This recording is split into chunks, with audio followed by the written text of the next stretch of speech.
कपड़ा तुरंत बदल सकते हो, पर कर्म, जब तुम भगवान का भजन करते हो, शिव के मंदिर तक जाते हो, शिव महापुराण तक पहुंचते हो, भगवान शंकर की चौखट तक पहुंचते हो, उसके चरणों में अपना शीश नवाते हो, तब जाकर तुम्हारा कर्म बदल पाता है। तब जाकर कपड़े रोज बदलते हो, कपड़े रोज चेंज करते हो,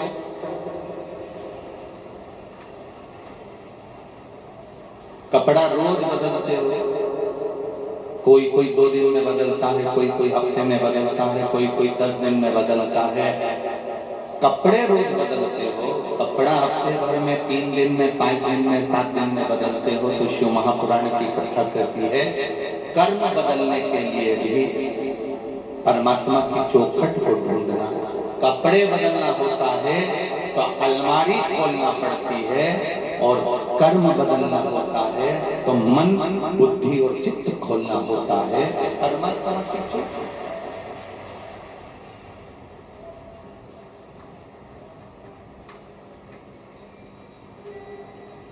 थोड़ा बदलाव जिंदगी का होना चाहिए।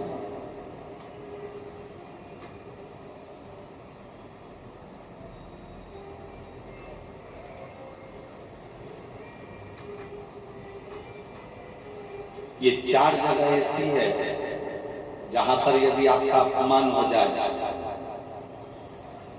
तो समझ लेना कि भगवान की कृपा हुई। 4 जगह शिव महापुराण की कथा में तारकासुर के 3 बेटे तारकाक्ष, विदुम्माली और कमलाक्ष की कथा कह रही है। शिव महापुराण की कथा कह रही है। शिव महापुराण की कथा जो वेद व्यास जी ने वर्णन करी है, 4 स्थान ऐसे हैं जहां पर यदि आपका अपमान हो जाए तो समझ लेना कि भगवान ने तुम पर कृपा की। 4 स्थान।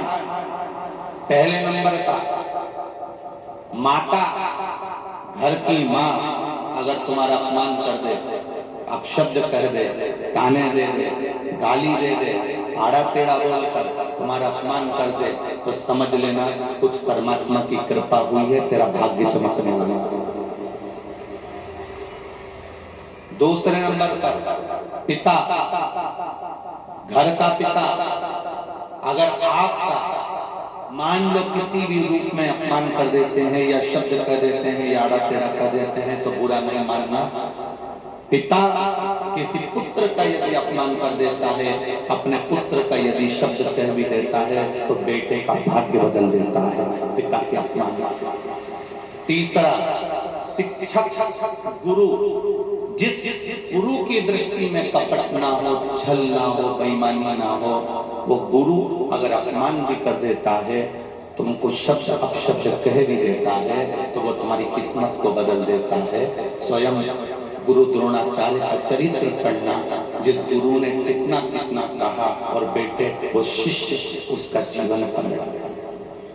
चौथे नंबर पर शिव महापुराण की कथा में गए हो, शंकर की चौखट पर गए हो, मंदिर में गए हो, देवालय में गए हो, तुम बहुत ऊंचे पद पर क्यों ना हो, और वहां पर भी अगर कोई तुम्हें धक्का मार दे या शब्द कह दे या कुछ तुम्हारा अपमान कर दे, तो समझ लेना परमात्मा ने तेरे को अच्छा चुनकर उन्नति की है। शिव महापुराण में 4 स्थान बताए हैं जहां पर यदि आपका अपमान हो जाए, आपको शब्द कह दिया जाए, ताने दे दिए जाए, आड़ा टेढ़ा भी कर दिया जाए, तो समझ लेना कि कुछ हमारा पुण्य उदय हुआ होगा, इसलिए परमात्मा ने ये लीला रची है। सम्मान दुनिया देती है। सम्मान कौन देता है? जम के बोलो जरा।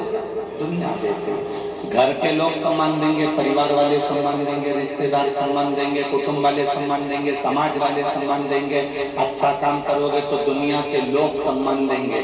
सम्मान दुनिया के लोग देते हैं और अपमान मेरा महादेव देता है खुद।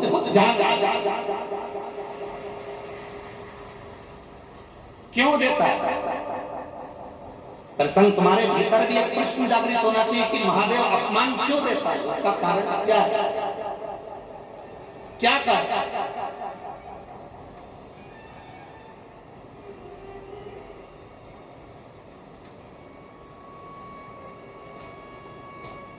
महादेव पार्वती जी से कहते हैं, पार्वती अगर मेरा अपमान नहीं हुआ होता तो मेरी 33 कोटि देवताओं की गिनती में बैठा होता।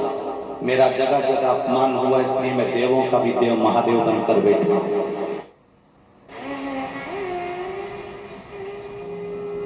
कई लोग अपमानजनक शब्द कह देते हैं, ऐसे कुछ नहीं हो सकता, चल निकल यहां से बाहर, निकल जाए यहां से। बड़ा आया दर्शन करने बैठ गया, बड़ा आया कथा सुनने बैठ गया, बड़ा आया यहां आकर बैठा, निकल बाहर। ये अपमान के शब्द कभी कभी महादेव निकलवाते हैं। क्यों निकलवाते हैं? जब तेरे भीतर इस अपमान से थोड़ी सी भी ज्वाला जगेगी तो तुझे लगेगा कि अब एक बार मैं भी शिव पुराण की कथा करवाऊंगा, एक बार मैं भी शंकर के मंदिर जाऊंगा। उठा रहा है, प्रकट कर रहा है। अपने 4 स्थान पर अगर शब्द अपशब्द हो जाए, 4 स्थान पर अगर कोई अपमान भी कर दे, माँ भी अपने बेटे को अपशब्द कह दे, पिता अपने बच्चे को अपशब्द कह दे, कोई सदगुरु, तुम्हारा गुरु कोई सदगुरु भी अगर अपशब्द कह दे और तुम्हारा अपमान कर दे, और शिव महापुराण की कथा हो, चाहे मेरे भोलेनाथ मेरे बाबा का धाम हो, उसकी चौखट कोई मंदिर कोई देवालय हो, चलेगा।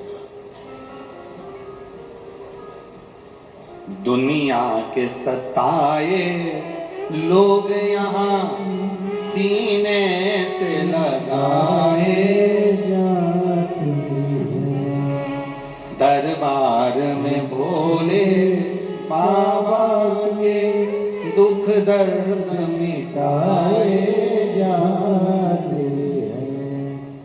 तुम उसकी शरण में आ गए, तुम उसके पास आ गए, तुम उसके नजदीक में आ गए। आवाज खींचना पड़ रही उसको,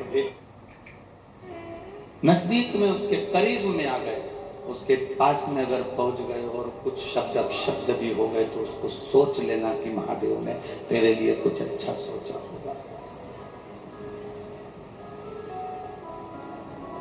कुछ अच्छा सोचा होगा।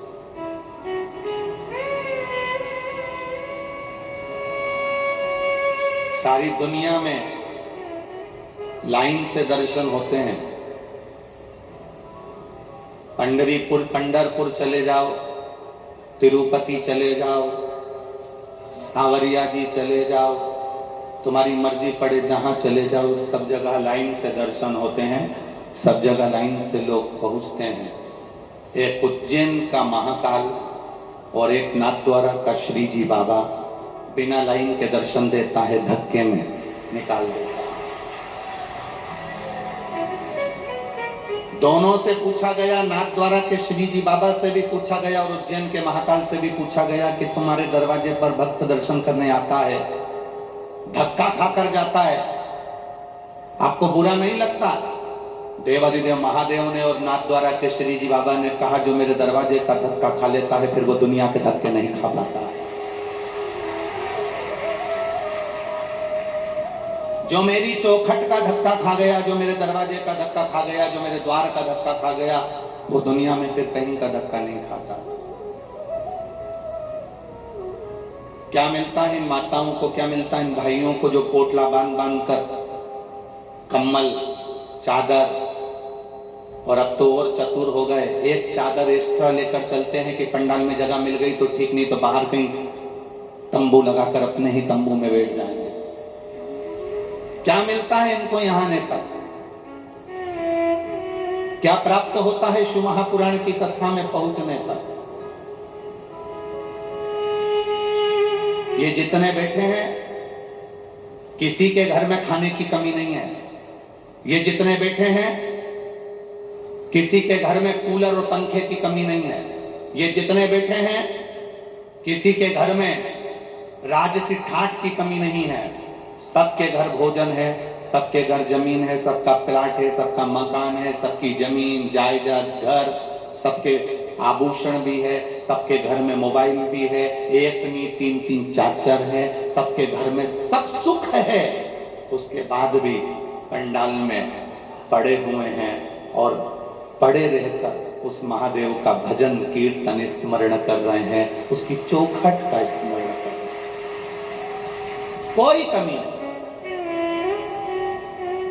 किसी तरह की कोई कमी नहीं है आपके यहां, परंतु फिर भी आप बैठे कर रहे हो भजन, और उस भजन का जो बल है, उसका जो स्मरण है, वो आपको प्राप्त हो रहा है।